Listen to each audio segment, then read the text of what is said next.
I'm recording the podcast. And I'm talking over here to the godparents.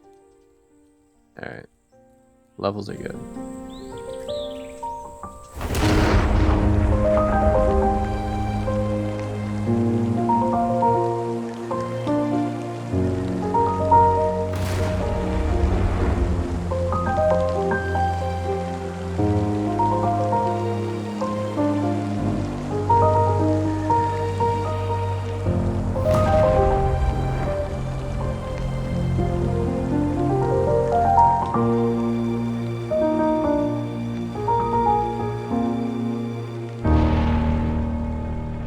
Hello, welcome to the A4NB4Y podcast, the Zelda themed podcast, everything Zelda over here. Last episode, we went over Terrytown. We witnessed a wedding of one of our broskies in the Sun family. We constructed a whole town from nothing. And this episode, we are going to dive into some creepy, awesome story points. Namely the Colosseum, Satori Mountain, and the Palace. My name is Tony, and with me, as always, my two co-hosts. I'm Ryan Fonzie, and I'm a Forgotten Temple. That's what it was called. I'm Cameron Hagee, and if you look real close at the top of my shiny head, you can see your future. Oh, I'm going to record a podcast tonight. Oh, that's crazy. Cool. My future looks like a bald head. I wonder what that means. Yikes. Uh-oh. It's a lot of hair to lose, my guy. A lot of hair to lose. Yeah, so today we're going over all of these, like, places that are kind of a big deal, but also aren't really story points, come to think of it. Like, they're, Extras. Extra. Yeah, extras would be a good way to put it. Easter eggs in their entirety, in a way. I mean, one of them is kind of an homage, but the other two are just like interesting add-ons with pretty little explanation aside from what you might see in another game. But yeah, to me, these were three locations that kind of stood out. I mean, the map is just full of Easter eggs. I mean, we've as we've gone through the story so far, we've seen tons of side places that we've casually mentioned. And there's a ton that we could have picked from, but these three I feel like too big to ignore and kind of centrally located as well. Like they're easy to find, easy to stumble into and be like, wow, this is like actually a huge piece of artwork that they just kind of threw into the game. But yeah, I don't have an order that I'd like to go over, but I don't know. How are you guys feeling about? Have you guys been to all three locations? Let's start there. Yes. Okay. Definitely been to all three of the locations. I will say that the Forgotten Temple was definitely a fun, like, sort of battle strategy, simulation. It kind of reminded me of, like, yeah, you have this, like, simulation course in front of you, and you have to get past it. You can do whatever you want to get past it, but you have to, just get past it. It kind of reminded me of, like, you're in, like, the military, and you're just like trying to get past these like turrets or something. Yeah, it's kind of like a practice run for Hyrule Castle in a way because of that. Like it's like a little combat simulation for the end of the game. But I think what's really cool about that temple, I mean, two things that stand out to me. One, the entrance looks like something out of Shadow of Colossus. Like just straight up. That's exactly how it presents itself. It's like a giant canyon to a small door and like a giant temple wall that it's like a dead end. So it just when you see it, it demands to be explored. But the second you get inside, you're faced with immediate danger. It's like you shouldn't have come in here, even though we clearly wanted you to come in here. Like We put a giant like, door here for you to yeah. come in here, but you probably shouldn't. The security's pretty tight. So, and when you do find your way through it, at the end, you get rewarded with what is one of the coolest callbacks to another game that I think is in this game. The giant goddess statue. It's pretty much sized proportional to the one that's found in Skyloft. Which is the intent. Like, this whole place is supposed to be a callback to the goddess statue of Skyloft, sorry. And I mean, it's a little bit frustrating because I went and I tried to like find other details around the room, and aside from some like wall carvings, there's really not much. It doesn't map 1-to-1 with the temple like entryway or anything like that, but it does have a lot of similar like pillars and stuff along the walls. So it's still a really cool location overall. Like, I always find myself wandering into it, but ever check out the top of that forgotten temple? the top of it? Yeah. Do you mean like the Hyrule Earth above the temple, or do you mean like the No, ceiling? like when you get to the top of the temple, I'm talking about like the Hyrule Earth. Like, there's a good portion of that temple that's not underground, and it's really weird. It's sort of like engineered with modern architecture in mind. It had like, you could check it out when you get to play again, but there's like little circles and they're spaced proportionally, like, down the line of the temple as it gets, into the canyon wall. And these circles are like evenly placed. There's like barriers set up, and it almost seemed like sort of medieval engineering marked with like modern engineering, how there's like radiators placed like evenly, and there's just like these circles that like had like little things in them, and they're just like fits. It was so weird when I saw that. I'm like, why would they put this up here? Like, who's just gonna go to the top of this temple and be like, huh, wonder why this is here? Like, they put so much detail into it, and it's like, what? I don't know that It I've was ever really strange. like noticed when walking above the temple. Because I've always approached it from the canyon, so I've only ever seen the giant pillar wall with the little For some slot reason, I to walk wanted into. to like go up it, so I used Rivali's Gale and like jumped up the side of it, got past the trimming or molding on the side of the thing, and just walked up it. And there's some crazy architecture, like engineering is like all evenly placed. Everything is like in order, and it looked very like modern from how Hyrule building is essentially. Yeah.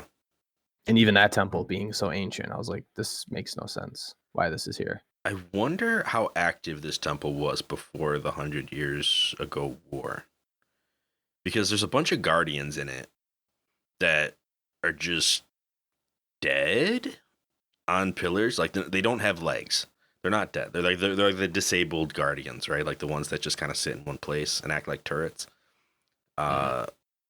So did they get damaged to be that way, or were they just always kind of sitting there? Like, to me, this temple comes across as something that got excavated when the Sheikah were like looking for the divine beasts and for the guardians, right? Like they see those flashbacks of them digging through the canyon walls and stuff. I imagine they would have come across this forgotten temple and found it this way. It's sort of very confusing. Does look, if you look at the ceiling, well, I'm talking about when you get to the roof, it does look half excavated because part of it's open, and then part of it looks like there's like various portions at different heights, like it was like mined out kind of. Okay. So yeah, that theory kind of holds up. Except for the canyon itself, that's very excavated. Yeah, that's just naturally just digging a big old trench trying to find something. You know how it is. The quarry. And then the shrine is such a major letdown. So there's a shrine at the end of it where the goddess statue is. And you get a great flame blade at the end. Like, what is this? 30 damage? What do I need this for? What is this? The ancient tree stump? The Great Flame Blade's supposed to be one of the better weapons in the game. The only reason I say that is because of one of the other locations we're gonna go over today. But you know, But it's like, come on, I kill 17 guardians and you give me a flame blade. wasn't it like a blessing shrine though? Because you just It was a you blessing, had but to they get had a through all the treasure guardians chest. to get to it. Yeah. Yeah, they had a treasure chest there, and it was just, I was like, okay. Could have used an Edge of Duality or a Yiga Chakram, but now I get a flame blade. I don't understand the complaint. Could have been I a have mirror weapon- shield in here, Cam, but what'd you make I of don't this? see mirror shield. So I have weapons like all in the 60s and 70s at this point. So 30 to me is like. There's also somewhere in here is the like the Tunic of the Wild or something like that. It's basically Link's Breath of the Wild classical style outfit, where it's just a green tunic, but it's got a special name.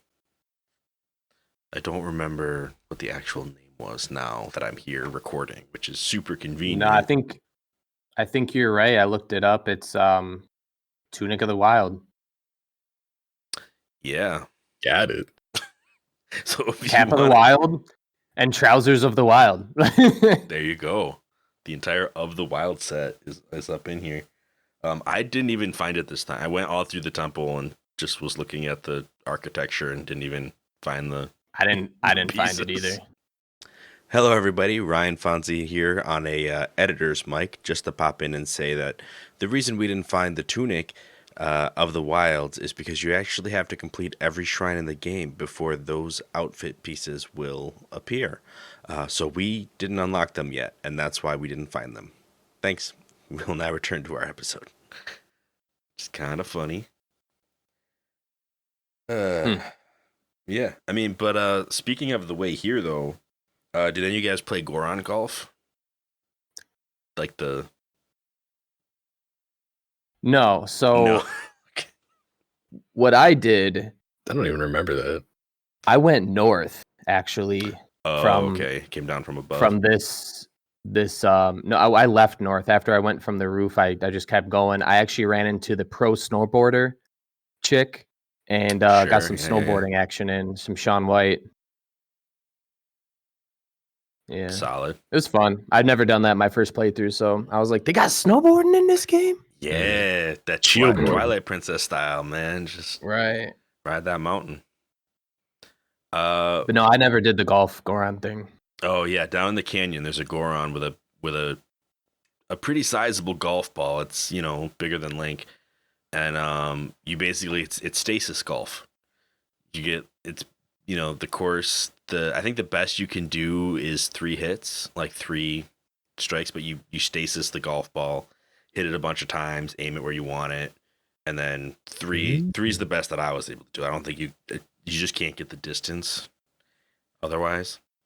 But like maxed out power, it still takes 3 hits to get it there. But that was a fun little vignette to go through. What'd you win? What did I win? Bunch of rupees. Tons of rupees. Ton of rupees. Yeah. I don't remember if there's anything special when you get the 3 the first time, but I think it's just a ton of rupees. Fun game though. Free hammer for the first try. He's just got one sitting there at the camp, so fun stuff. The other thing is that there's a dragon that flies through this canyon all the time. We talked about that before. Din Raal shows up here. So if you're trying to farm Din Raal, this is a great place because he comes through on a regular basis. I want to say even more often than Farash along the river. Like you'll be golfing, you'll see the dragon 3 or 4 times. Like it's crazy. But this time, getting into the Forgotten Temple, I actually rode up on the Mountain Guardian. So I tried to chain my experiences together, and the Forgotten Temple was actually the last one that I visited. So it's kind of funny we're talking about it backwards. But Satori, See, that was the way that I did it. Oh, Yeah, I think we probably actually have a mirrored. for sure. But okay, so Satori Mountain is a place that we've actually talked about on a couple episodes, just in casual mention. Like by now, you all know there's an apple orchard on the mountain because I've raised that thing to the ground twice at least. There's also hardy durians on that mountain. There is a lot of birds above the mountain. There are deer all over the mountain as well if you go at the right time. Did you know that there's a beetle tree on the mountain? A beetle tree, one specific beetle tree. Yeah, so if you look at the mountain and you look south, south, southwest, as in very, very heavily south, almost straight under like the tip of the mountain, but then just a little to the east, you can see like a relatively solid clump of trees that's still among the mountain before it really falls off into the daylight forest. Okay. That solid chunk of trees that's south, south, southwest of like the name Satori Mountain, or maybe even just directly south, has a giant tree that is like one of those trees that has multiple giant winding trunks going up together to create like almost like the spooky trees in the Hit Lost Woods. Okay. Where they kind of have probably like 5 or 6 trunks all going up in a spiral as it gets to the top, and it's just lined with beetles. You can hop on it, like I think he stealth geared up, and then jump on it, and then you can go around the whole thing climbing and grab every single beetle. There's probably something like 15 beetles on that tree. I have not run into the beetle tree. Is it on the mountain or is it just nearby? It's like towards the base of the mountain. It's where the topographical portion of it is starting to pick up and actually turn into a mountain, but it hasn't quite tapered off at the plains at the bottom of it or the flat part. So it's like mountain base. But still pretty much on the mountain. Okay. I will have to try to check that out. I've never been to the beetle tree. There's a Korok seed right above it on the map too. Mm-hmm. Like one of the more southern Korok seeds on the mountain. And then right under that is a solid chunk of trees. It's very dense. And then that's the big old beetle tree. Oh, okay. Nice. Okay. There's also Rutal Lake to the left of that. To the west of that, you could say. Weast? Weast? Yeah. It's treasure chests, stuff like that. But the real draw of Satori Mountain is the guardian of the mountain.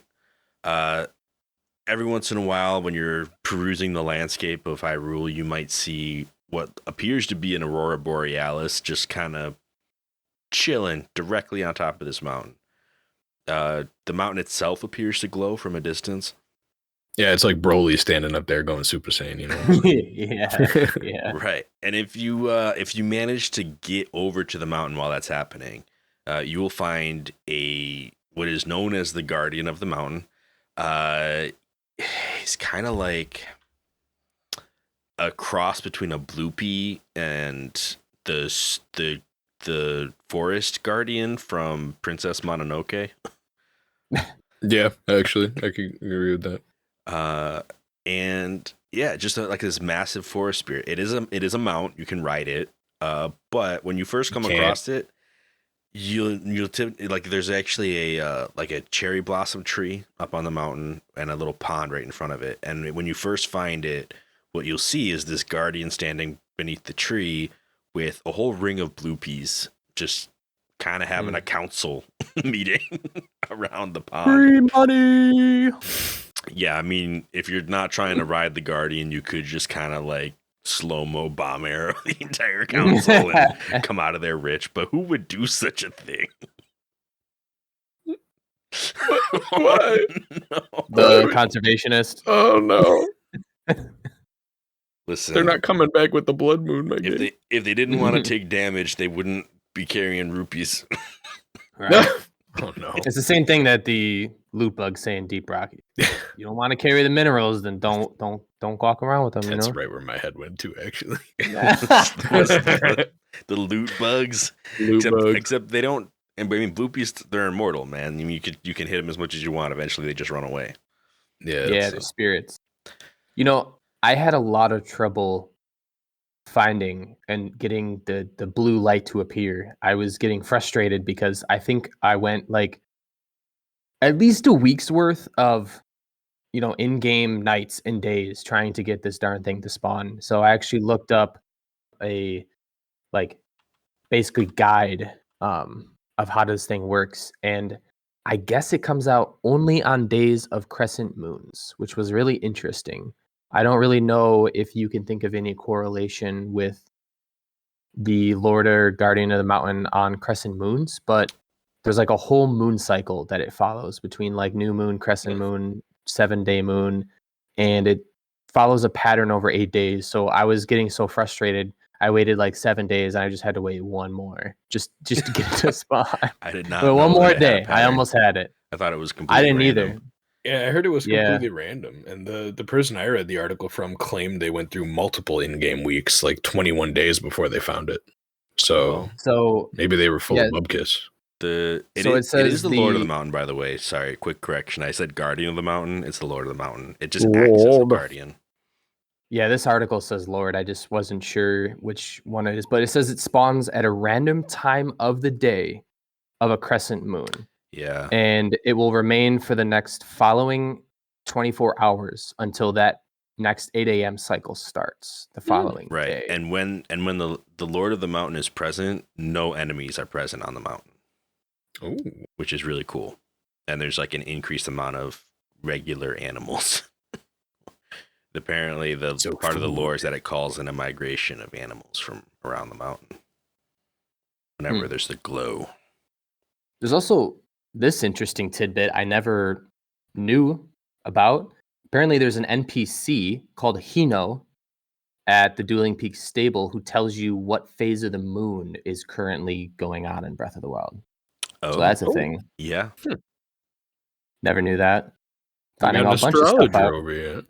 Right? He kind of looks like an astrologer. He's got like a little what are those little hats called? Those little like newsboy hats. Flat cap? Yeah. He's got one of those on. He's got like a whole vest and scarf. He just looks like he's a grade A astrologer over here. Extra. The stars. Read all about the moon. In its 17th crescent cycle this month. How's that happen? Well, what can you do?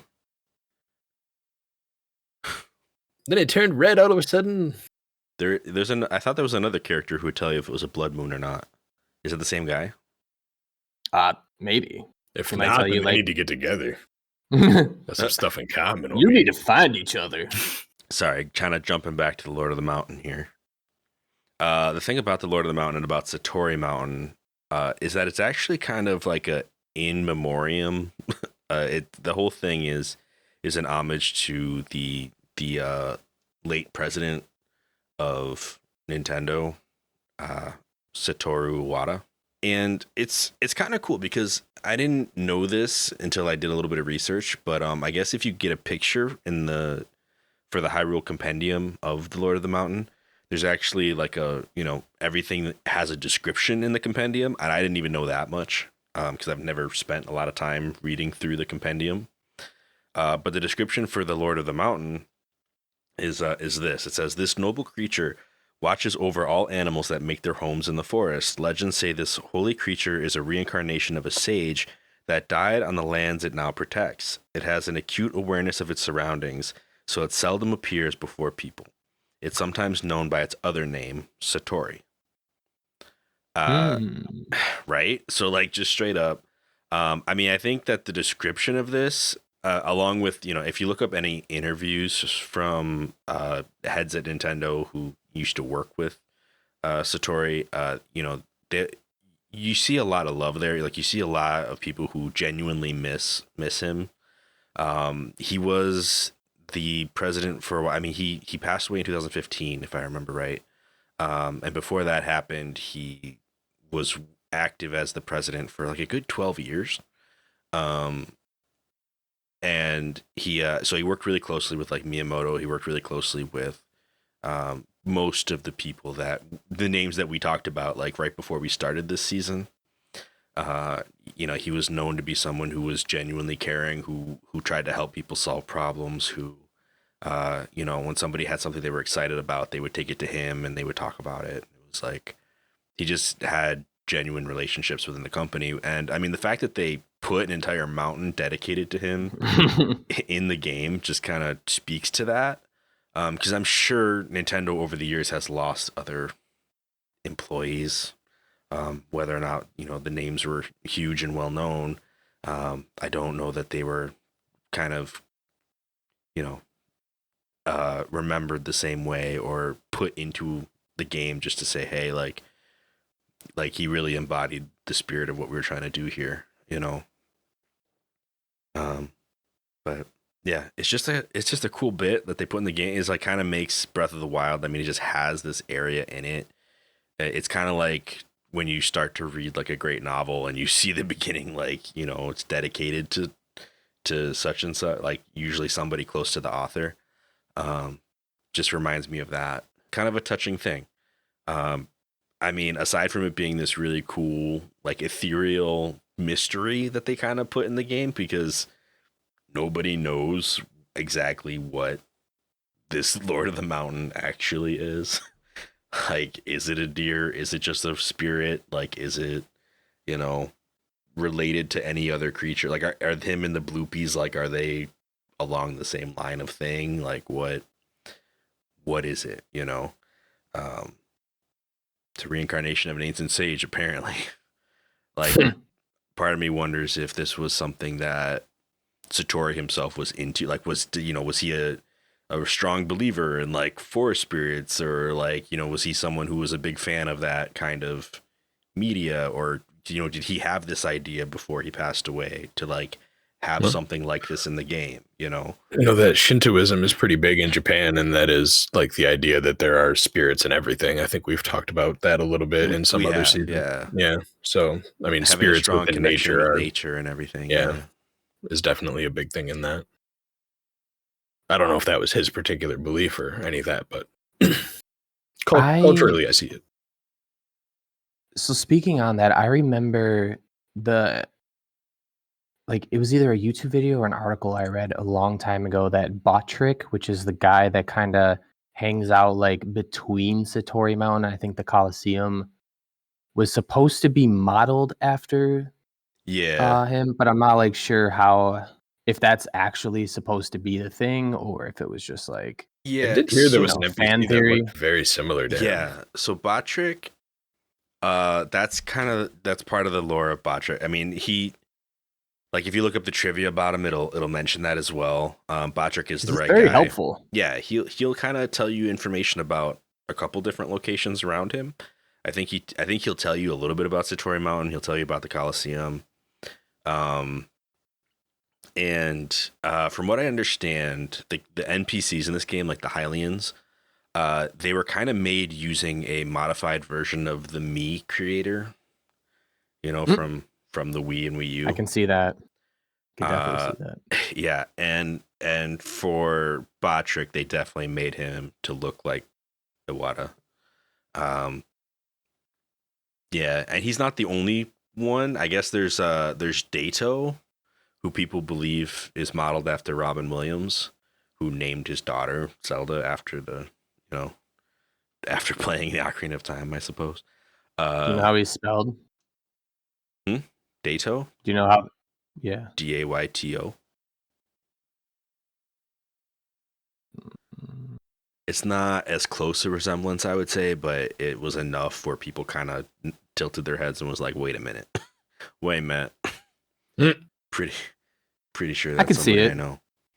I can see it. I don't know if there are any more. My trivia is not that up on it, but apparently, you search one of these characters and there's a whole list of other Hylians that commonly get searched, and Dato is, on that list as well. But yeah, it's a little bit bittersweet to talk about this stuff. But I mean, if you're going to talk about Satori Mountain, it only makes sense to kind of mention that Botrick is also in the game, pretty much for the same reason. And I guess he could be our segue into our last area that we wanted to cover, which is, the Colosseum. Colosseum. He'll tell you that Batrick will tell you about the Colosseum, and that it is used to be a place where people would go through combat trials or to test their skills in combat. And he's like, when you still can, it's just now you're fighting against monsters for your actual life, kind of thing. What's you wrong? can tell that Anthony? Mayo very much so enjoyed this on Master imagine Quest in Master Quest this is horrible. Yeah, it's gotta be. It's bad enough when it's not in Master Quest. This actually, the very first time I played Breath of the Wild, this is like probably the first major location I found off of the plateau and right where I went. And boy, howdy, was that kind of a mistake. I climbed all the way to the top and I tried to get my way down. At some point, the enemies were just too strong and I couldn't. They were just hitting me once and so then I'd come back and eventually got all the way down to the Lynel, and as you can imagine, very fresh, maybe 30 minutes. No, I mean, it was after the plateau, which I mean, like an hour and a half into playing Breath of the Wild. I got like some tree branches and a soldier's broadsword maybe, and I'm going after this Lynel, and That's all you need, man. Ouch. My duck's head got fudged big time. And that's where I found out that the game has maybe a couple of things about it that they didn't really 100% think through, like Mr. And he shoots all his arrows up into the air, and you're standing under, the Colosseum where there's like 5-6 layers of really thick rock, and those arrows like going right through all that and hitting you and kill you. Yeah. No collision whatsoever. I can stand on it, but those arrows, ethereal. It's like, come on, Nintendo, really?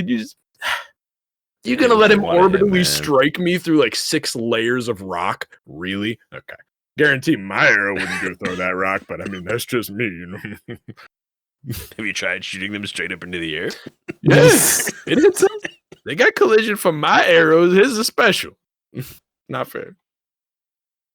Yes. So that was a very difficult play. Oh, hi, kitty. Very difficult. Yeah. Difficult is an understatement for sure in Master Quest. Every enemy in that darned Colosseum is silver and gold. So I was having a fun time. The moblin, like they were, everything was fine. It was fine. The whole thing was fine, except for the Lynel. Like, I remember I was probably at least 5 of my deaths. Somehow this Lynel just was like, oh, you are, let's see, 5 levels up. That's probably, let's say, 500 feet, judging from how tall the Colosseum is. And I'm fighting the moblins on the top floor. And the Lynel's like, gets his monocle out and just shoots me. I'm like, okay, what's that sure. noise upstairs?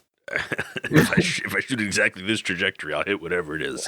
You see like that Metal Gear Solid exclamation mark. Right. Yeah, like he does not stop his tracking on you if you were anywhere in the Colosseum. If you walked past him. I mean, he's supposed to be the first target. In all fairness, I know, but like, I tried fighting him. I died more times than I could remember. There was one time that I got him down to like 30% health, and he got a really bad hit on me when he did like the march around. The problem with Master Mode and a gold Lynel is when they do the march around where they like run back, it's just like he gets so much health back that, I don't want to waste all my bomb arrows. So it's just so hard because he's getting all his health back. So use ancient regardless, I was like 30, 40 deaths in. I was like, I looked at him. You say 30, like 40 deaths in? Yeah. What?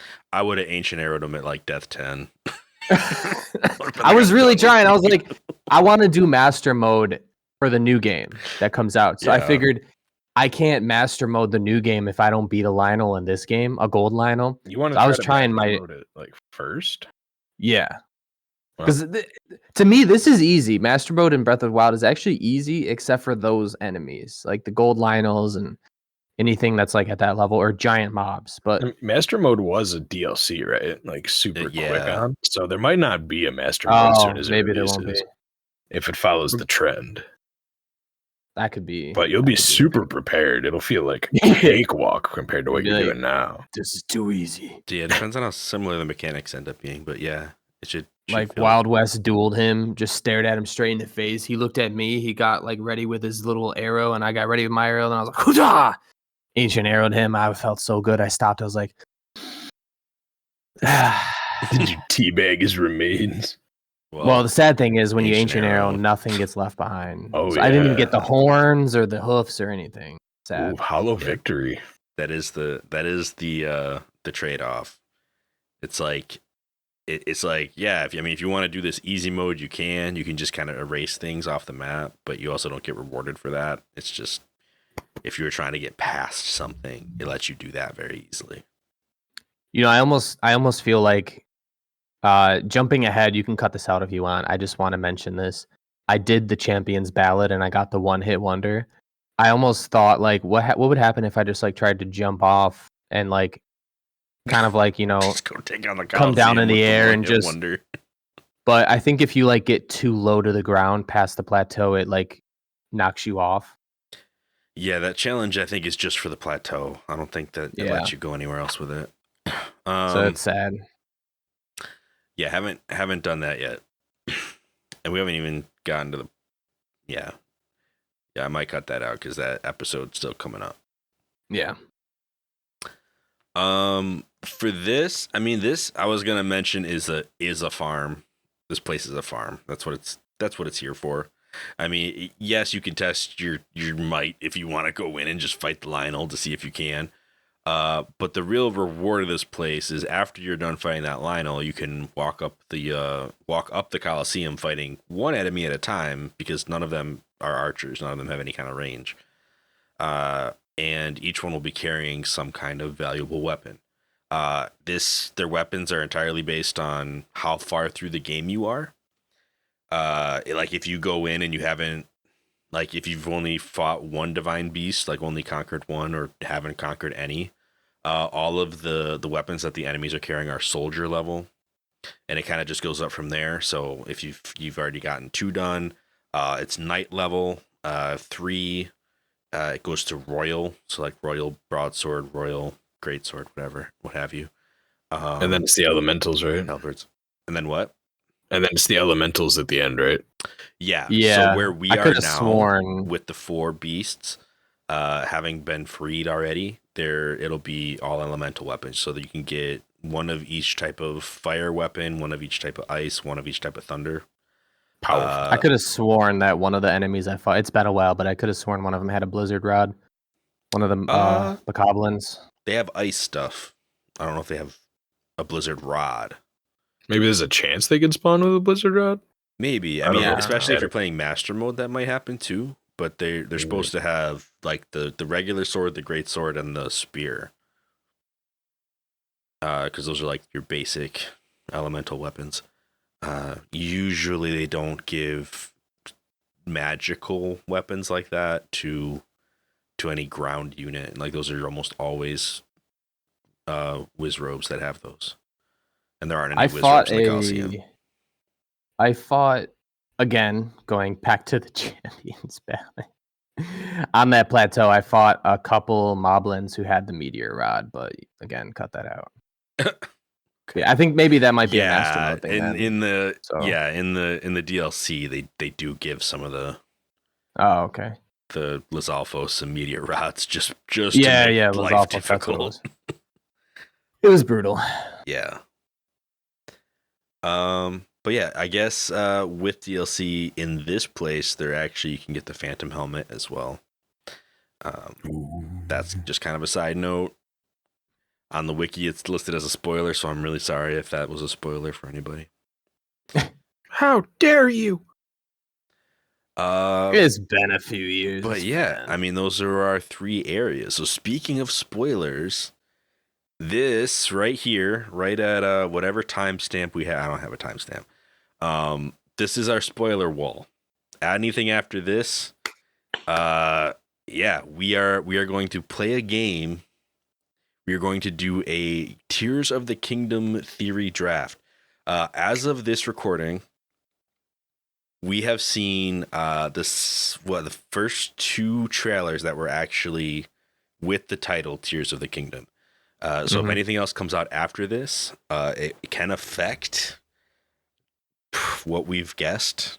Yeah, the last trailer we've seen is February 8th Nintendo Direct trailer. Exactly.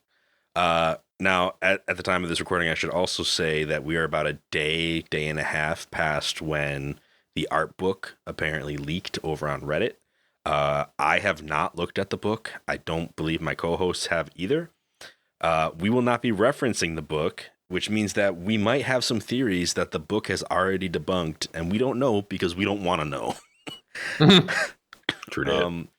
The only thing that's going to change, I mean, like if we get another trailer before the game releases and we have time, we will probably revisit our theories for this. But everything that we're about to get into is going to be based entirely off of either the sequel to Breath of the Wild trailers and or Tears of the Kingdom trailers.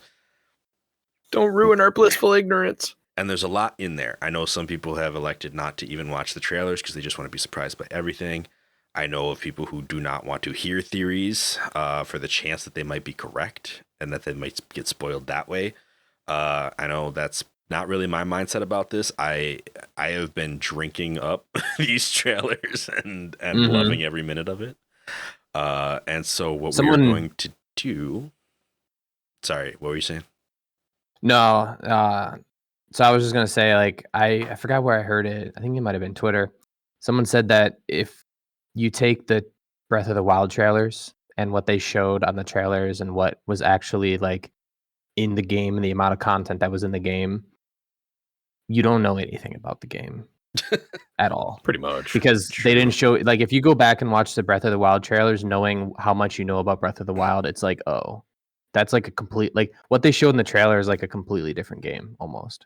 But I mean, in the 2019 E3 trailer, for example, we see that Ganon is just kind of chilling there with this tech arm stuck in him, like somehow stopping him, and we get that. And then I think the one after that was like a 2020 E3 trailer or 21, where we see Zelda falling down into like the darkness. So we know that at the scene that we've seen recently of Link reaching out to his hand to grab her, he probably misses and she probably falls, and then we're probably going to have to look for her.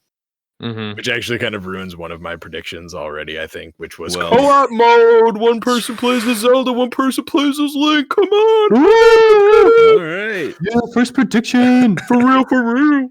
Nah, okay, but what we're going to do tonight... that is one of my predictions. Okay, great. But before we get to that... They know we're doing that already. Well, I wanted to throw out kind of the ground rules of what we're doing. Right? So we're doing a draft, a prediction draft. So I mean, honestly, there's only so much information out there. So there's a very good chance that all three of us have our own theories and that some of them overlap or, you know, kind of take the same space, right? So we are going to do a draft. Now, I don't know how we're going to figure out the order of the draft. Maybe we just need to roll some dice or something, figure out how that's going to work. But as a draft, I'm thinking we do the snake method. We're each going to end up with 5 theories, which means that whoever goes first in the first round, it'll go, 1, 2, 3, and then 3, 2, 1, 1, 2, 3, 3, 2, 1. So whoever goes second will always kind of just have one guess at a time. Yeah, until we all have 5 theories. And then at that point, we are waiting for the game or for another trailer to see how we scored. I would prefer to do this where if there is another trailer, we can either like omit a certain number of our theories or change a certain number of them in order to hopefully score better when the game comes out. I want the game to be the ultimate scoring board here. I want that to be the finish line. But the thing is, like, so many people have already done trailer breakdowns and stuff like that, where I just don't think that's going to be interesting anymore to do another one. Like so everything that could be said has already been said. I mean, we're all Celtic fans over here, so I mean, we've already kind of like we know there are creators who are like so dedicated they had it all down day one. What I would want to do instead is see how well we can kind of hit the mark here, and kind of go head to head with it. Okay, so this is our wheel of names. I got Cam, Fonzie, and Giggles on here. I'm going to click. It's going to spin. We're going to figure out who's going first. All right, so here we go.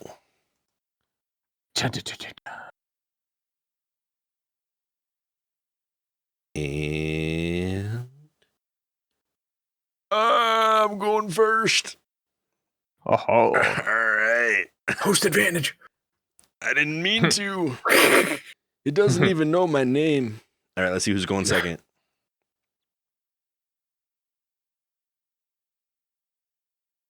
If it lands on me again, I'll be really surprised. All right, Giglione. You are going second, which means Cam's going third and gets the first double pick. All right. All right. So keep in mind, everything that we're going to share is strictly from the trailers, from information from the trailers. This is going to be extrapolated from that, right? We have no actual knowledge. We are guessing entirely. Right. Okay. I don't know about you. I played the game, beat it already. Didn't you hear the whole thing leaked over on Steam Deck? It did? Okay, so first theory that I have, and this is extrapolated not only, I mean, it is just from the trailers, but also from other Zelda games, right? This one is huge. This is one of my biggest theories that I have written on this page. We at this point have seen from the delay message, especially, and from the latest trailer, that the Master Sword gets some red malice on it and gets burned down to like half size. My first theory is that this is an action specifically to free Demise from the Master Sword. But that more importantly, Demise and Ganondorf are going to be two separate characters within this game. So we've seen dehydrated Ganon. We've seen the Master Sword get destroyed. I think Demise is going to be freed, and we're going to see how their relationship works. Which is something that hasn't quite been explained other than like, you know, reincarnation and yada yada. But like, I think that we're going to end up with two villains here. And I don't know how that interaction is going to work. Like, I don't know if there's going to be like a pre-Demise Ganondorf story that's being told, or, you know, a redemption arc or anything like that. I think we're going to find two separate characters. One's going to be burned out of the Master Sword, and the other one is going to be the revival of Ganondorf. So Demise is Toothy, right? That's who you're talking about. Like, he's humanoid like the Toothy boss that we fight after Toothy, you know, kind of gets cleaned away. Yeah. Toothy's like the energy, and then yeah. So that voice in the trailer, that might not even be Ganondorf. Like, that might be Demise. Like, that's kind of where this theory is going. But that's Demise was pretty articulate. That's my first big theory about this game. That's a good one. Yeah, we'll put it in the Excel sheet. All right. My turn then? Yeah, did I steal anybody's? Any drama from that one, or is that just what it is? No. No drama. Okay. Cool. I don't think you guys are going to have this one down. This is pretty out there, So my prediction is hand in hand with the Blood Moon and the title of the game. In the trailer, we see the Blood Moon kind of, I don't know, I feel like they highlighted it more than Breath of the Wild ever did. And Breath of the Wild was kind of just this game mechanic. But if you watch the second trailer, the Blood Moon takes a lot of presence in the beginning of the trailer, like few scenes. And you see the moon shoots calamitous energy, like blood moon energy, down in like meteors. And they come towards the ground, and out from these meteor crashes come bokoblins and moblins, and they're bigger and badder than in Breath of the Wild.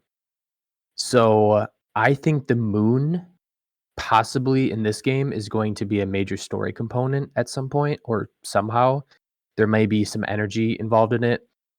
You can go as far to say that the tears in the title that they're referring to, Tears of the Kingdom, are the Moon's Tears or the Blood Tears, however you want to say it, kind of like a Majora's Mask I thing. was gonna say you dropped the name Moon Tears. I'm like, hold up. That's pretty solid, actually. Yeah, so I'm like, I don't know how it's gonna work. Like Link might travel to the moon to try to like maybe something's gonna happen there, like end the calamity, blood magic in the all together in the moon, stop the bokoblins and moblins from spawning. Maybe there's like trapped spirit guardians in there. Maybe the Zonai disappeared and they're being tortured in the moon, which is then like creating bad juju energy. I don't know, but that's my theory. It's like something with the moon because they really focused on it in the trailer. Yeah, no, they did. They gave it a couple of its own scenes in the trailer. Mm-hmm. Okay, solid. So just moon is important is kind of your your overarching theory there. Yeah, let me. I can get behind that. I added. I don't know if you guys are in here too. Let me put my old. Okay. I typed it in, but if you want to edit it, that works. Oh, I actually like that. That's way more concise than what my jumble that I have.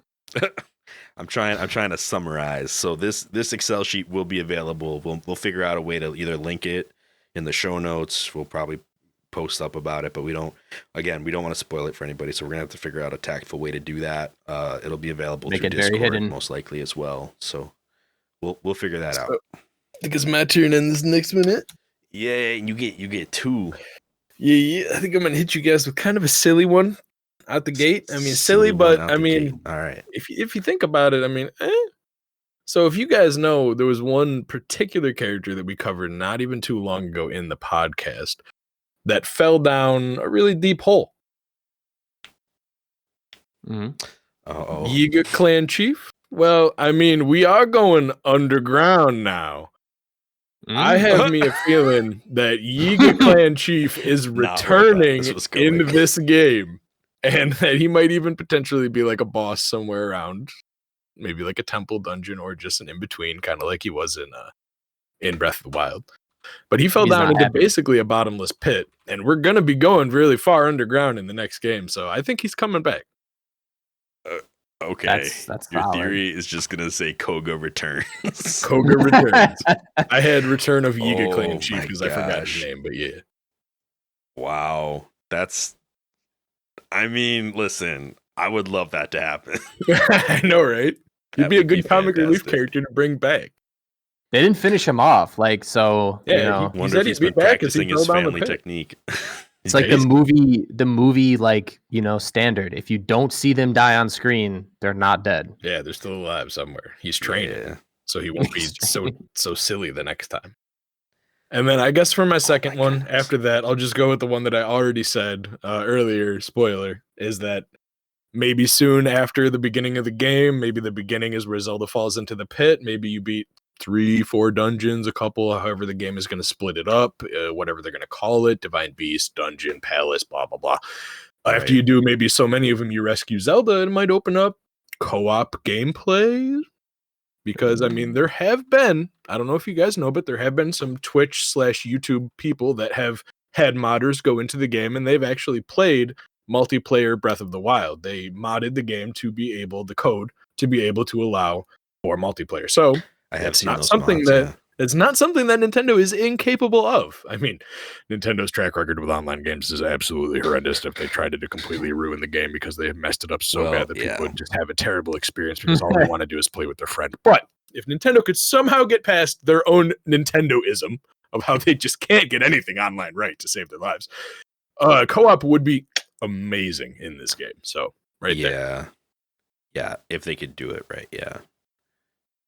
Definitely comes to that caveat of like, do you think that they would get it right? Or no, I don't think they would even take the chance, honestly, because of how much they mess up their online stuff. And I feel like they at least kind of subconsciously realize that they probably shouldn't.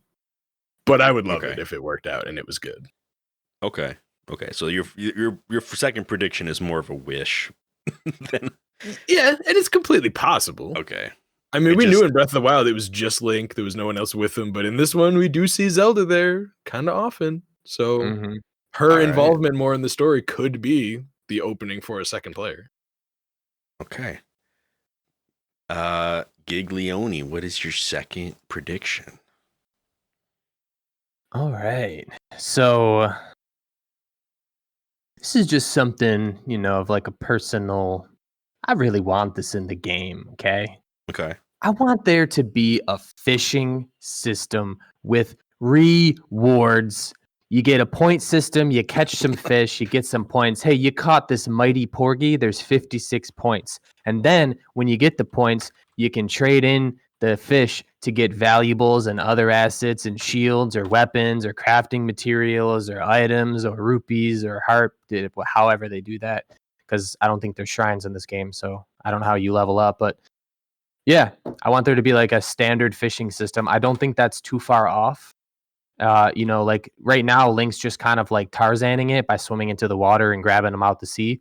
So Okay. if they actually had like a system where you can get other fish that's not just porgies, so like you can catch like bigger whales or something with like a fishing pole. Like I don't know, it'd be cool.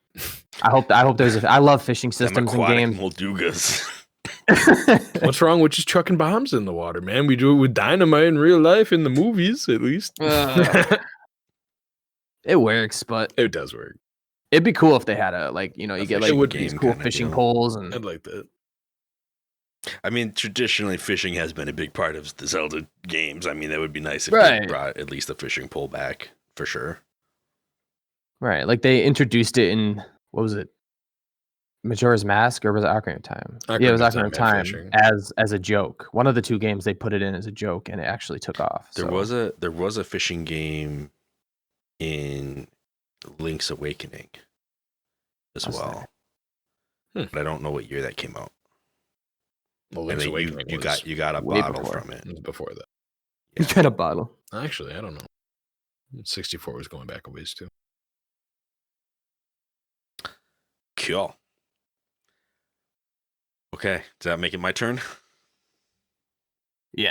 Okay, this one is silly. It's not a wish. It's not like this is what I want in the game. It's just what I think is what we've seen and we just didn't realize we were seeing it. We've gotten two different shots of Zelda falling down a hole, right? We got the one where it's just kind of her and the darkness and her kind of like falling into the darkness. And we got another one of like the earth kind of cracking below her and then a giant wave of malice going by the screen and Link kind of jumping out with his arm outstretched to try to catch her. I think these are two different scenes. I think the one of her falling into the pit is a nightmare that Link is having before he is woken up at the beginning of the game. And I think that the second one that we see of him actually diving to try to catch her is what's going to actually happen when they're down in the cave together. So I think it's a very Skyward Sword-esque situation where, like you saw, like he had the nightmare of her falling into Toothy and then, like got woken up by a Loftwing. I think it's going to be one of those situations because they seem to be sticking with the whole like Link is always woken up from sleep at the beginning of the game. Mm-hmm. So I think Zelda falling into darkness with Link not jumping after her, apparently, I think that is a nightmare. It's like a crazy ploy Yeah. to get people scared. And I think that he's going to get woken up from that, and then something else is going to happen in the cave. Either he's going to jump in after, or he's going to catch her, or something like that. Or, it's just going to look different. Like maybe he still loses Zelda down the hole, but I don't think it's going to look the same way if it does happen. So that is kind of a milder theory, but that is my next guess. Checks out. To guess the dream scene in the trailer, though. Right? No prior knowledge, Yeah. being like, that's a dream. That's a choice to make right there. So you're going again then in the snake style that we're doing? I am. I love the Yeah. I love the prediction number 2 with Cameron. Pit Zelda is found and rescued for co-op gameplay. Hey. Pit Zelda. Okay. I'm gonna say, yeah, why not? I think this will be a fun one. I think that we are going to find a Zonai Atlantis, if that makes sense. Instead of being under the ocean, I think it might be under land, but I think essentially what we're gonna find, and this is kind of a dumb guess, but listen, like I just got done watching like the Disney Atlantis movie from, I don't even know if it was 90s or early 2000s, but it was a long time ago. From the best era.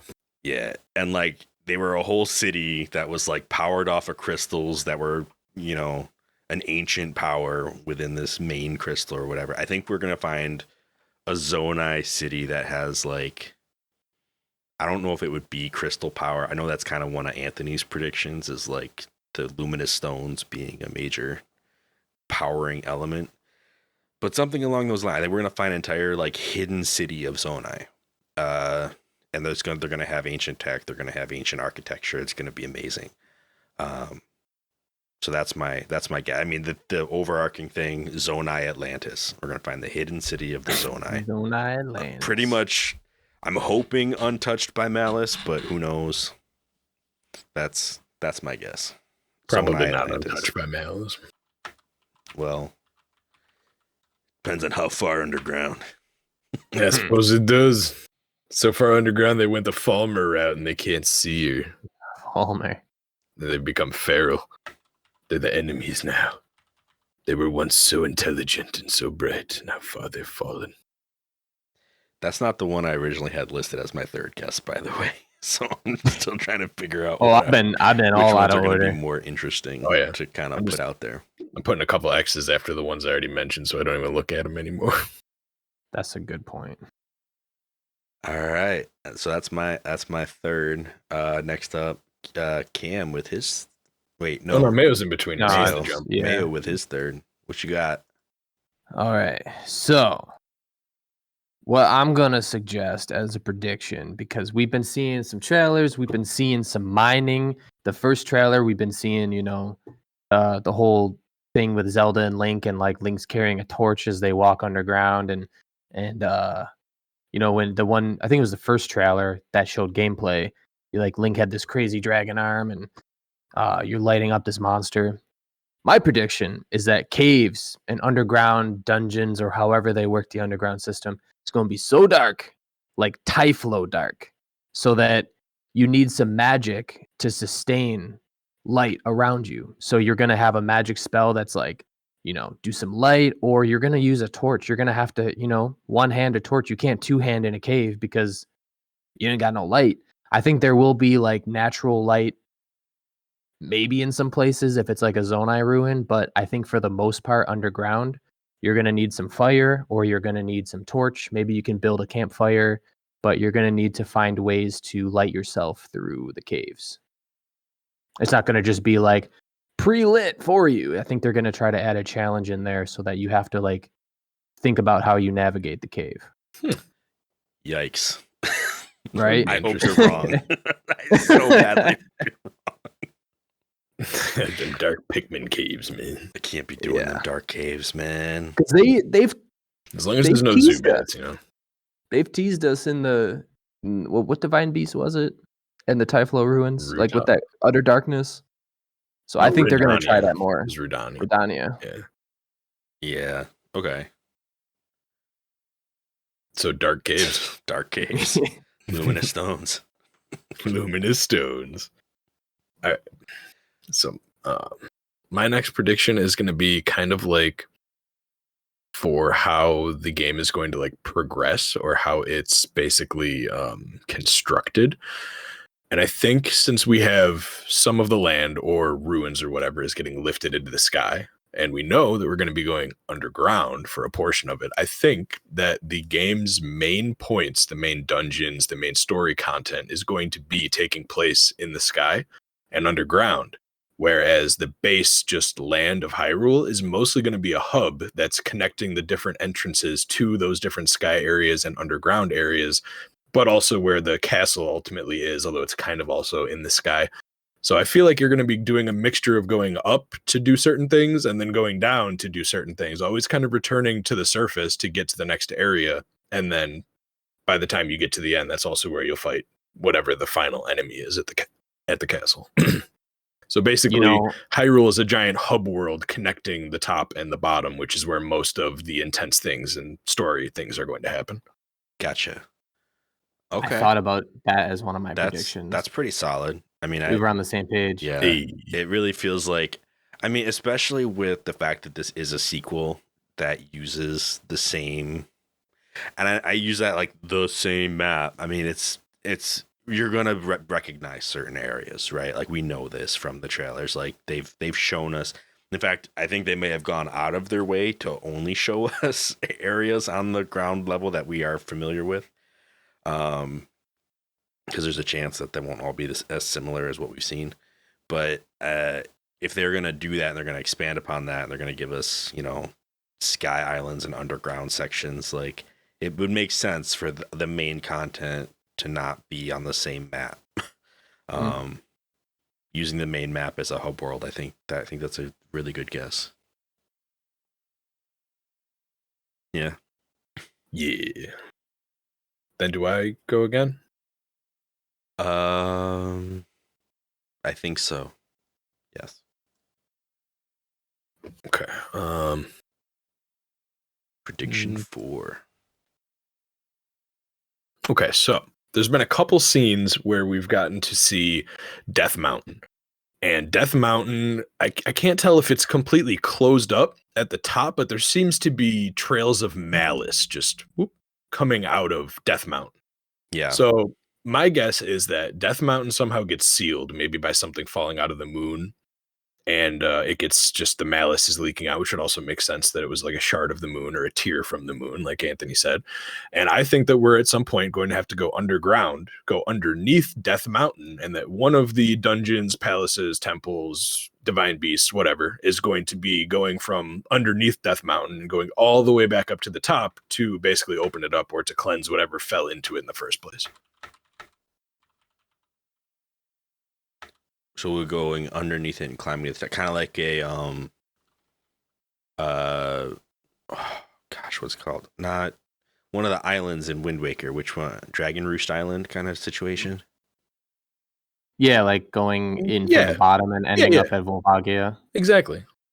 You end up at that giant thing that you got to swing on its tail and blow open the top. Yeah, basically. But except it's going to be, you go underground to get into the base of the entire mountain and then go up through it. That would be fun. They definitely had a lot of like space to work with there. Mm-hmm. Okay. Cool. I hope I put that on the right. I might have put that on Anthony's on accident. I did put that on Anthony's on accident. My bad. Hold on. I'm like fighting between which two I want to, or which three I want to use. Which are your predictions? So far, I haven't seen any overlap. I mean, right. I think Cam might have had one or two that Anthony also had on his list somewhere, but it seems like no I was gonna conflicts. put the one about the dungeon, being in the sky and having the hub, but I didn't. I just thought about it. Great minds. I just want them. Actually, I won't say it because it might be one of yours. So I'll just keep it to myself till we're done. Okay, unless you want to spout it as a theory to try to steal it. No, because I don't have it wrote down here. So I'm gonna go with something that I have been saying for the last probably 3 episodes, which has probably been spoilers, but it's a prediction, so it's whatever. Magic meter system. So Cameron touched on it. I kind of touched on it a little bit with, the Zonai, but I'm like, with the inclusion of the Zonai magic arm, I think magic is going to be making its return. It's been a staple of Zelda. I think it's going to be a gatherable resource. I think it's going to be gathered through luminous stones. They have the same color, the same hue, the same energy. So I think that like the Zonai made use of the crystal's power and was able to do magic with it. Because if you look at like the trailer, there's sort of like red crystals, there's sort of like green crystals. So I think there's some sort of magic system involved here. You can make, if you look at the Zonai vehicle, the little box car, that has like a green Zonai crystal box, like in the middle of it. Looks like the engine. It looks like one of the little capsules from the hip thing too. Like it's the same shape and scheme. So I think like there's going to be a gatherable magic resource that we have to like sustain our vehicles. We have to sustain our magic with it, which is going to suck because it's we don't have like an infinitely charged tablet at our disposal anymore. But I think it adds more character so that you don't just go through the environment with infinite bombs. Yeah. Call it luminous dust. That's cool. I don't want to make the predictions too specific. There is a certain level of like what would you say, like generic or like vagueness that I was hoping to avoid, and so we haven't hit that at all. Like it hasn't been like one of those things where it's like I don't think that prediction is bold enough. You need to add like 2 more details to your prediction. I think this has been going pretty good. I gotta hit my last 2 for the draft here. Oh yikes! Okay, and I have 7 to pick from. No, that one just doesn't seem right anymore. Okay, Gleeox. Let's talk about Gleeox. So far, we've seen in the trailer, in the most recent trailer, there was a Gleeok-esque creature. I'm just gonna go ahead and say they probably name it a Gleeok as part of my prediction, but that's not really the point. I think Gleeoks are a response to the dragons. I think the Gleeok, because the first one that we see is placed on the Bridge of Hylia, which is right where Farash normally spawns, like right off the bridge there on that island, or right by the island, I should say. It comes out of the lake, right? I think the Gleeoks are placed to keep the dragons like at bay. Because I think Demise, Ganondorf, what have you, whoever the villain ends up being, these predictions aren't tied together. I'm trying to make that clear. I think that the Gleeoks are either going to be placed in such a way, or they're going to be kind of like part of a plan to take over, right? So the dragons would be seen as a major threat if they can be seen. I know that there's like rules as to who can see them and who can't, but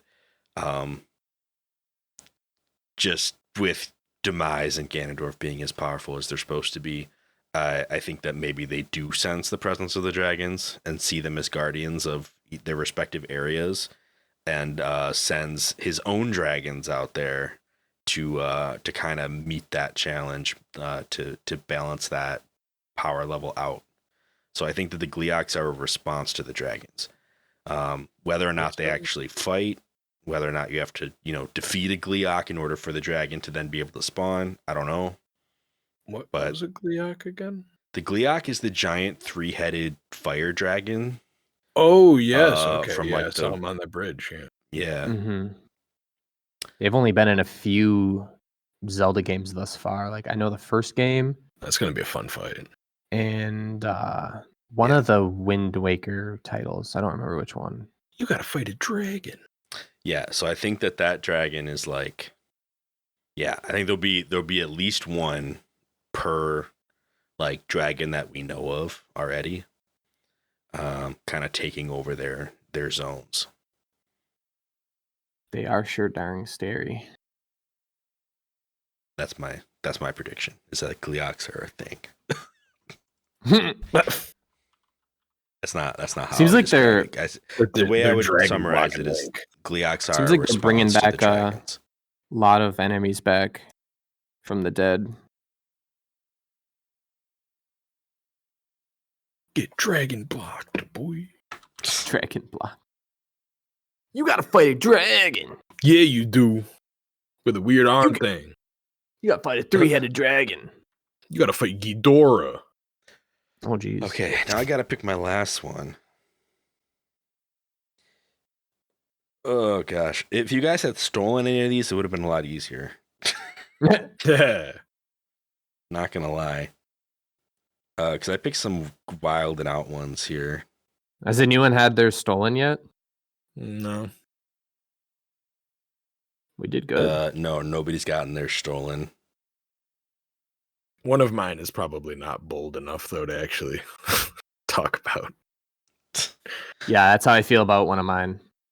That's why I'm not going to talk about it. I'll save it for the after party. What enough to talk about?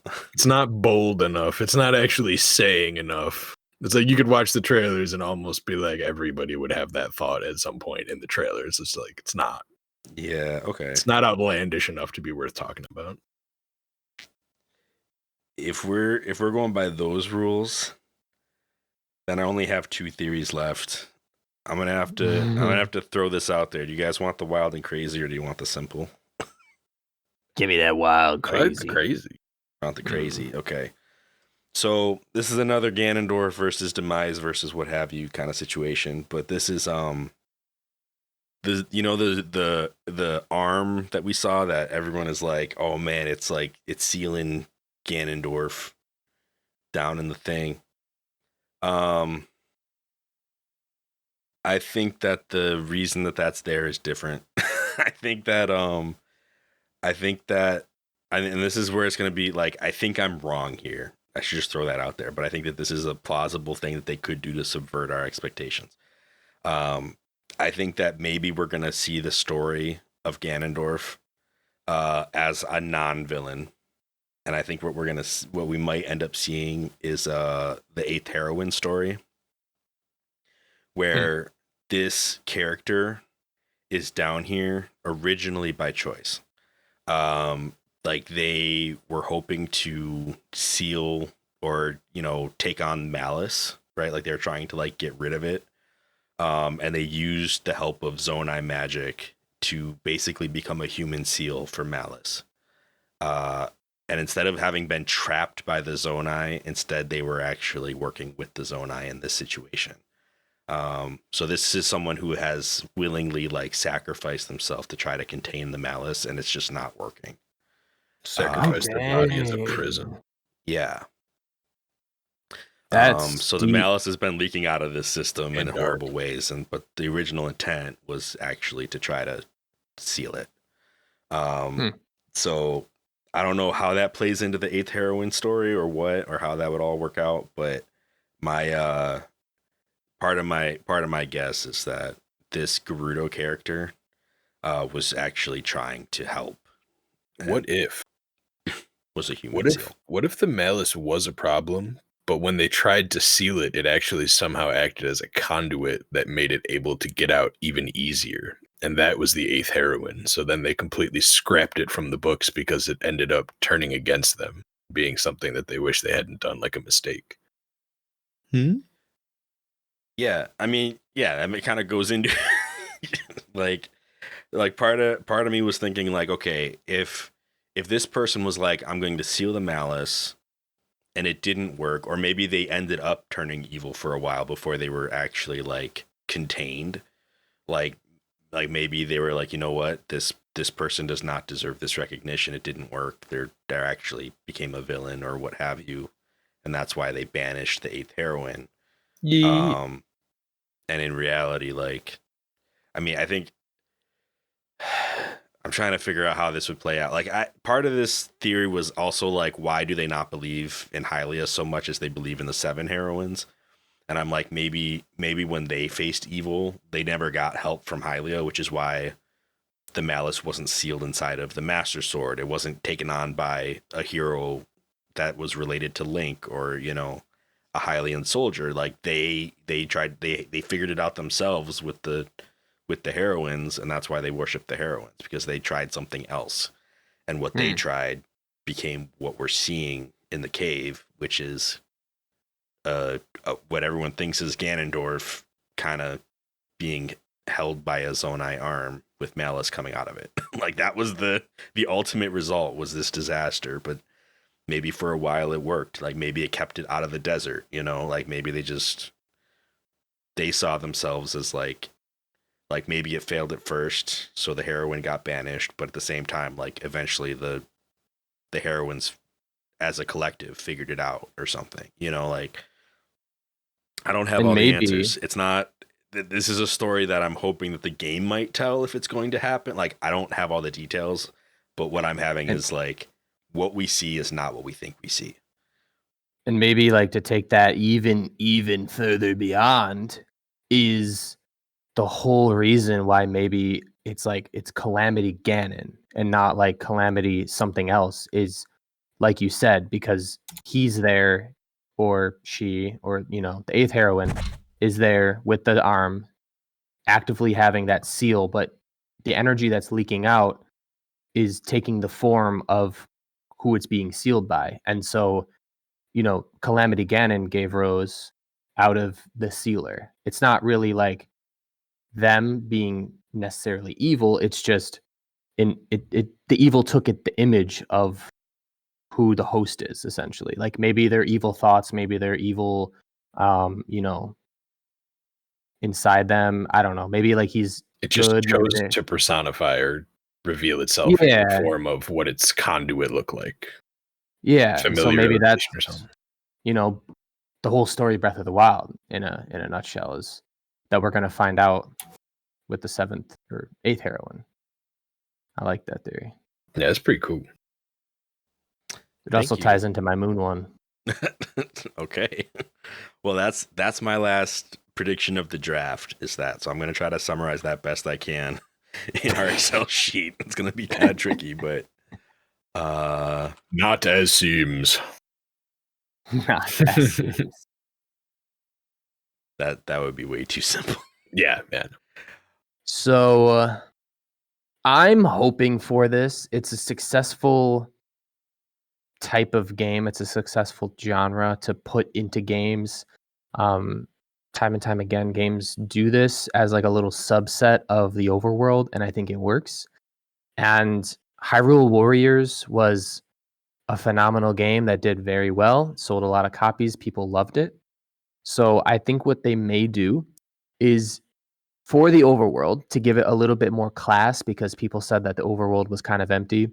I think they're going to have a blend now, because we see again with the moon theory, it shoots down a bunch of dudes. There's a lot more enemy types we've seen from the trailer. So I think there's going to be world defense events. So just in the overworld, you're going to see towns getting attacked, or maybe there's just wild battles going on between knights and bokoblins. You're gonna have to participate in these defense events. I think maybe there's like a friendship system or like race, like quest system. So like the more quests you do for like a society, like say the Gorons or the Zora, for example. Like reputations? Yeah, like reputation points, like based on the defense events. So like I think like, if you defend this town's under attack and something like that. I think that'd be like a cool addition to add more flavor to the overworld, since we've already seen the overworld in Breath of the Wild. I think that would add more to it. I really like that. And usually games that have reputation systems tend to have like a specific vendor that as you get reputation for them, the more you help them, it would like unlock things you could buy that would be maybe like themed around that exact faction. Yeah. Like Zora weapons, for example. If you get more reputation, you can get like the super silver scale sword. Yeah, the silver stuff. Yeah. So that would be a really cool prediction if it came true. I mean, they have the implementation of defense events because they did it in Age of Calamity, so that would be really cool. Like even as like a prerequisite to get places, like the Death Mountain dungeon that I had as one of my predictions. Like, what if you had to defend the Gorons enough to get like a fire tunic or some sort of fire resistant armor similar to getting Breath of the Wild from them in order to actually go into the dungeon as kind of like a progression stopper? Yeah, temporarily, so you have to do something else to progress. I mean, we kind of had something similar to that in Breath of the Wild too. I mean, like from the way Cam's describing it. I mean, I think the way Anthony's describing it's more of like overworld events that kind of happen as you explore. But I mean, like in Breath of the Wild, I mean, every time you went to go take on a divine beast, they were first like, "Hey, can you help us with this thing first?" Like, can you take on this other side mission first, and then go do that? What's essentially like seem more like prerequisite quest than an entire reputation system based around. Yeah. No, it's essentially kind of, you can mold them both together in kind a way. Kind of work in a similar way, which would make sense. Mm-hmm. I mean, that's just to follow the pattern between the two games. I think that makes sense. It's good. I think okay. So last prediction, right? Like, did Mayo have 5 or did he only have 4? That was his 5th. Oh, okay. Mm-hmm. Okay, so last one incoming here. See what I got.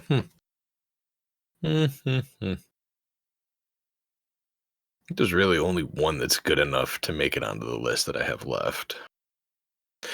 And it's something that Ryan already kind of brought up a little bit, but I expanded on it a tiny bit. Not in this list, but I'm talking in a different time. And it's going to be kind of a full weapons system.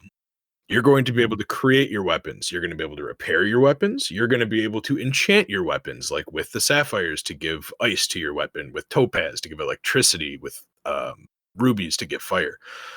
And on top of that, I think also, if you guys remember in the most recent trailer, there was that weapon that Link does a jump and then a spin, and he throws a bomb at a Talus. Yeah. I think there are going to be either bosses themselves, like in dungeons, like final bosses that are going to give you a material that you then collect more to create a special, unique weapon. Or there's going to be overworld bosses like the Talos itself that are going to help you create a weapon that you could then repair afterwards and have maybe multiple different types. Like maybe one fires ice bombs, one fires electric bombs. And basically that. It's the entire idea of the weapon system of creating, repairing, enchanting, and even getting more powerful boss weapons from particular ingredients dropped by only the bosses. I hope. That would be sick. Would that not be pretty sick?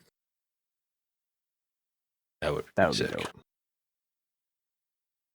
And kind of, how Fonz mentioned, I think in the previous episode I think we were just talking for fun. Other things on their heads. Like the bokoblins have different shaped tools and weapons on their heads. Yeah.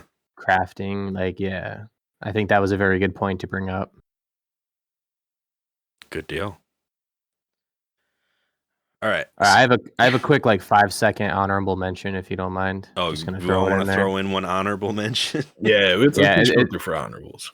It'll take 5 seconds. All right, they're gonna bring back the hook shot. Give me that hook shot, baby. Oh, I want the hook shot. Give me that hook shot. Yeah. Give it to me. Best weapon in any item in any Zelda game. You go hook shot around the mountains, just hook shot up into places. You go hook shot anywhere you want to go. Hook shot. Okay. Want it. I'm gonna rename this column honorable mention. I guess my honorable mention is going to be there was some new flying enemies revealed in the most recent trailer. I think you're going to be able to ride them. I think there's going to be a way to either temporarily, maybe just for a few seconds, by hook-shotting per se onto them, or by jumping onto them and actually controlling them until you want to get off of them. I don't think they're going to be something because they're enemies that you can take to a stable and be like, "This is my Gargamababa. I'm going to stay here, gargoyle." Yeah, no, I don't round them up. Temporary. This is my giant mutated keys. Put a saddle on him. Exactly. He's mine now. I'm gonna call him Charles. Yeah, so that's funny. Riding flyable enemies. Since we're going with the fun things that we want to happen, my honorable mention is going to have to be that we're going to see returning flying enemies, namely either the Georg pair from Minish Cap, the Helmarock King from Wind Waker, or maybe there's not Aerolphos, but there's actually a Lizard King from Twilight Princess as well. Let me figure out what his real name is. He was in the City in the Sky final boss. Oh, I don't know his name either. City in the Sky. The Sky Temple, man. Yeah, City in the Sky, man. I haven't played that game since hold on. I know I haven't played it since it came out either, but I looked it up the other day. Oh my goodness. I just loved the Sky Temple so much. It was my favorite place in that game. I spent so many hours there. The Twilight Dragon, Argarok.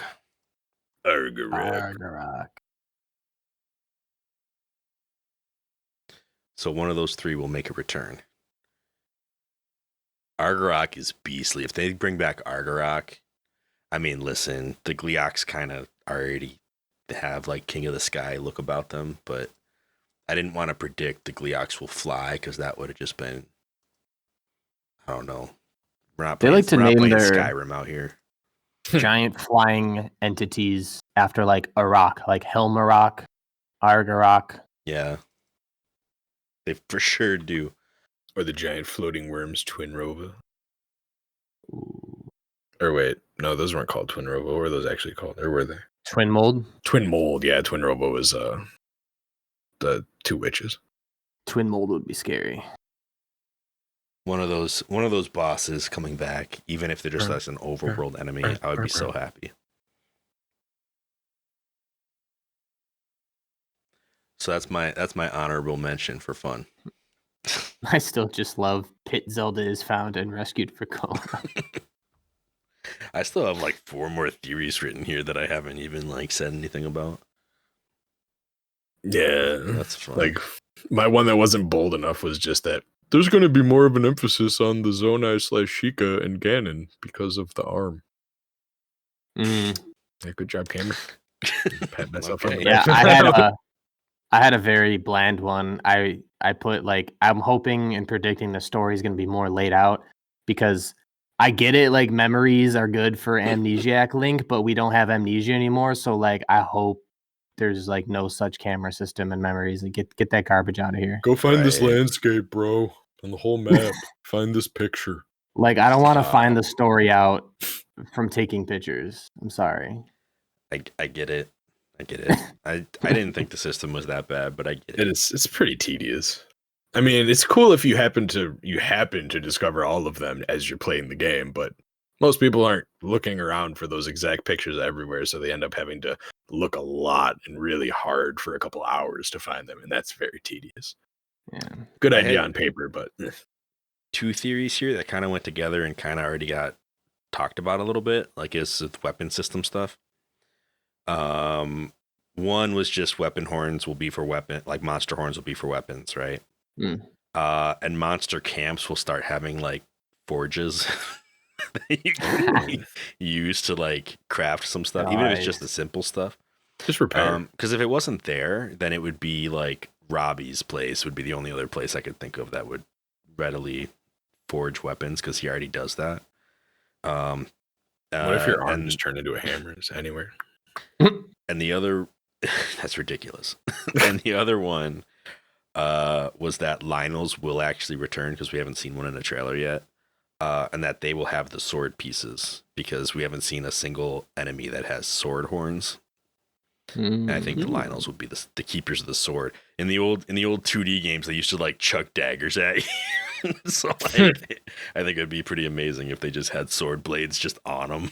The savage sword blades. Should I just run through? I mean, the last 2 are also pretty simple. One is just 7 tiers for 7 sages. That's just from the hieroglyphs on the wall of like that weird rabbit character and the 7 symbols that are around them. That there would be basically 7 dungeons, maybe 7 sages, 1 per place. Just kind of give an account of what we should expect. Not a huge one, and that's one I've already stated. Like, I don't know if we've actually talked about it on the episode, but I know I've told you guys about that thought before. And then my last one is just naming 3 specific places that I want to see more of, basically.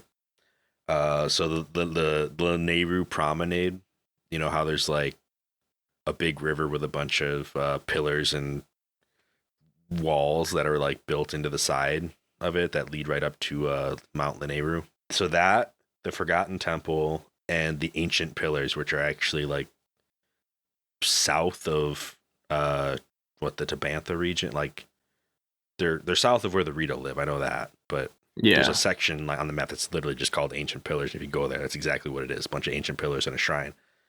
I think those 3 areas specifically, like they all kind of have similar architecture.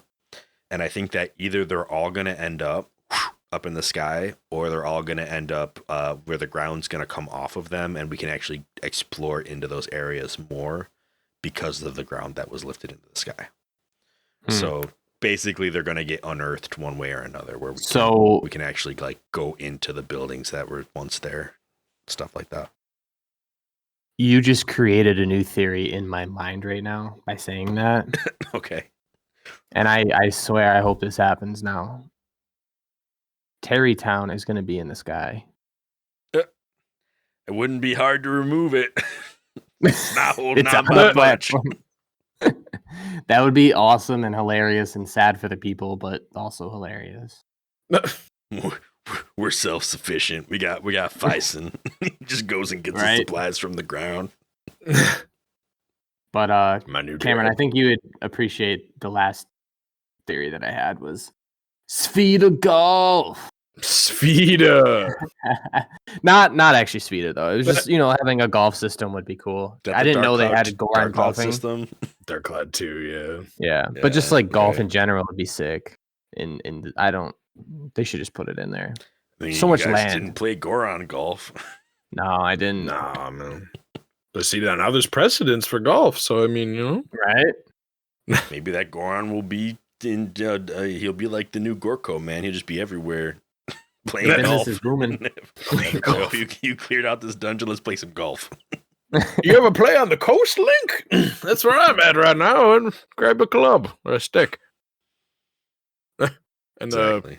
an apple or something. I don't know. Grab whatever you can find, man. Tears of the King. That's right. So, All right, I'm all out. I'm all out of theories. I'm all out of guesses. Same. I got some more, I guess, real quick ones. Basic. The new arm is basically going to be the new Sheikah Slate. It's going to be able to do every single function that the Sheikah Slate does. Plus, it's going to be what you use to build vehicles. Plus, I think it's probably what you're going to be used to like magnetically pull yourself into the sky. Which maybe also could have been a little obvious or something. Like everyone would have maybe had that thought, like, "Oh, look, new arm. Don't see a Sheikah's tablet, so maybe it does all the stuff."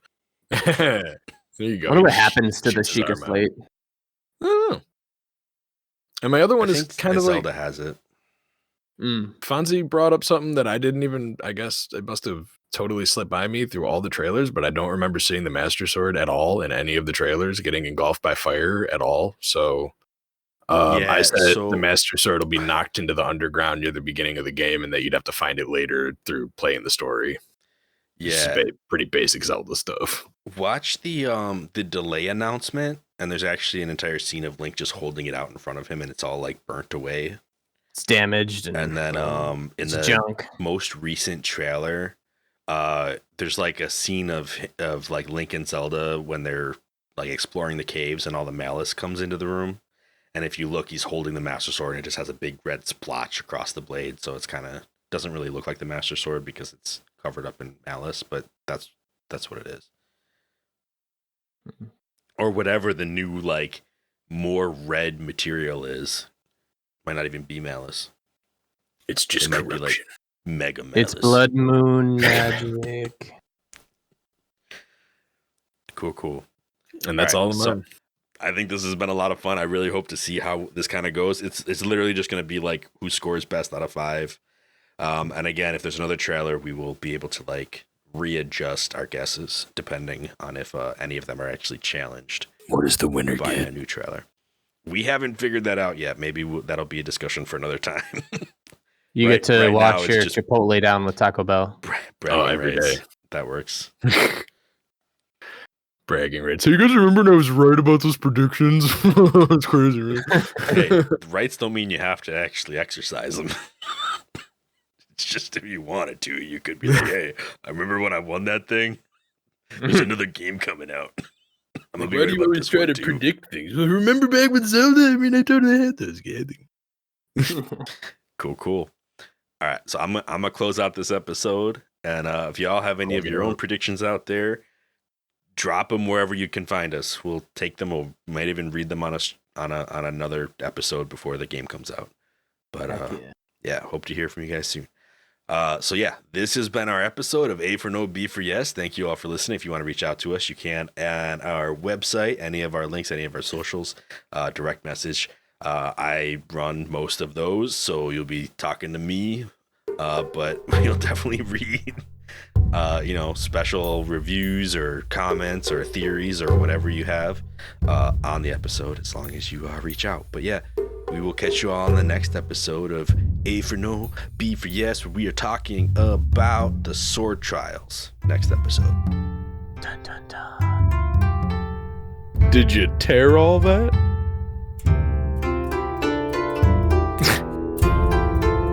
Tears of the Kingdom. Silly Billy.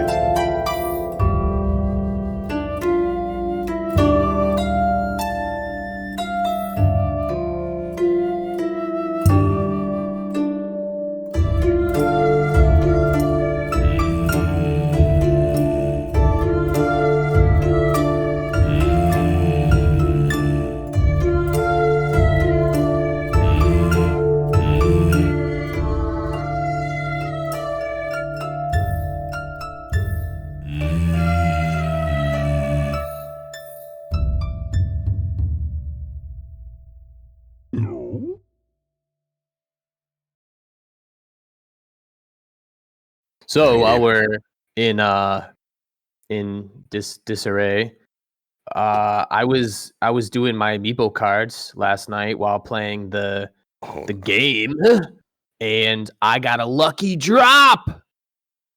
Nice. You wanna know what I got? You wanna know what I got? You wanna know what I got? Big Goron sword. Ooh, what's the damage Yeah. on that, baby? I put that up in my house. Oh, I think it Okay. was 67. did it have a buff 67 too, on the or big was it Goron just? sword? Oh my goodness, yeah. Well, Fonz Oh, got I the don't know. I quality haven't back, used baby. it. Hey, the video back. I do not know what's going on, guys. It was like the most ridiculous set of spikes, followed by dead, and now it looks like it's stabilizing again. Like it's going to a regular curve and it's not dying over and Got over. that Fios hiccup. All right, we good. The Fios hiccup, man. So, what I was saying before all of that nonsense was that And the this time nonsense along, when I was- returns. I'm sorry, what? Yeah, you froze again as soon as you said after we're done with that nonsense. And then he froze again when you And tried to again. explain it. Yeah. Mm. It's Yo, crazy. Nintendo Oopsie. trying to stop Yeah. me right now. So to continue the disarrayment story, so I got the big Goron sword, and after that, I immediately went and put it in my house. And I was like worshiping big Goron sword. I'm like, you look beautiful, and it had a little Goron face. It looked a little different than the Ocarina of Time one. Understand. It had a little Goron face. Oh, he's back. Am I? Yeah, Kind to of. us. Oh, Nope. it's like when you say something about him It being just- back, yeah, his internet's it like, knows. no. It's playing that game where it's like holding it out to you, and then you go to grab it. It's like, no. Right? Oh, you got it Gotcha, back? Oh, no, I dollar. didn't think so. All right, so it looks like he's still So wait, frozen. was your Big Goron sword enchanted though, or was it just base 67 Big Goron sword? Well, it had attack up something. I don't know what the attack up. So its base is lower. Okay, so But the base I don't is not know- 67. Yeah, but I don't know if it had any special Maybe like a abilities to it. Base Because like if you get 55 the plus 12. maybe because it was like if you get the goddess sword, that like when you swing it, it shoots tornadoes. I was like, God, it's tornado sword? yeah. But I don't know if that one had, you like probably like smack it and like boulders come out or something. I don't know. I didn't check. I just put it straight in my house. Just put it straight in my house. I'm pinging Google, guys. Google. That's So gonna get you on a far, list. 0% lost on the first ping, 0% lost on the second ping. I don't know if I should trust it. I hate this game. How's that big Goron sword, though? Yeah, enchanted. Possibly plus 12 attack. It's great. I got an entire story out while you were gone. I caught bits and pieces. Hey. My house is looking nice right now. I got a goddess sword in there from Skyward Sword. I got the big Goron sword. I have the royal shield, which is like the gold greenish knight shield, better than the silver one. And I have a bow that does like 64 damage. It's one of the royal bows that has like tack up like 18 or something. Yeah. The presence of a goddess sword seems kind of messed up with the lore of the game, doesn't it? Yeah, they just kind of threw it in there like it's fine. It's fine. They also have fine. they You have got fierce deity stuff in there too. Yeah. They have the bow from Skyward Sword too. I don't remember what it was called. You know, all the masks, like especially the fierce deity mask, that comes from purgatory, my guy. Right. Tourist mask. Coming straight out of limbo. That's a pretty accurate face that Fonz just froze on for the fact that it's happening again. Yep. He's like, yep, this is it. He's like, yep, this poo poo is back again. This is like that you know the at the end of a JoJo episode where it's like they freeze frame on someone and it's like to be continued. It's like do do do do do do do do that song that plays. Yeah. That would be great here on this freeze frame, Fonz. God, I want to watch JoJo again. That's a good show. But Oh, specifically, like, season 2 through 4. yeah, I don't Or want to 3 or start with 4. 1. 2 is where it Yeah. was good. And I also But to don't really want start- to continue past like 6 or 7. Because I tried watching Stone Ocean. I heard it wasn't good. Yeah, I'm it's gonna annoying. reset my router, guys. I think Golden Wind is the last like